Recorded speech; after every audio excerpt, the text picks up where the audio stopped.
Tingnan natin itong mga ang ingay pagkakain na guys. Ba't ang ingay pag kayo nasa baba? Kayo nag-ipon-ipon ng iingay nyo Di ba pwedeng manahimik?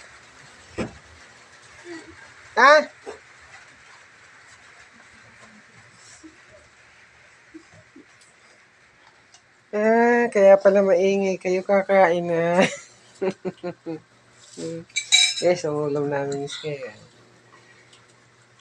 5 galunggong, saka 5 okra, 5 pichay. Ito yung maganda kong anak na babae.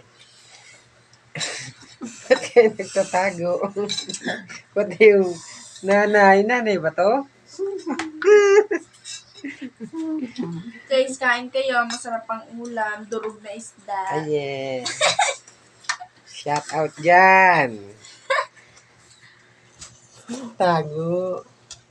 Bebe, parang Lumabas din.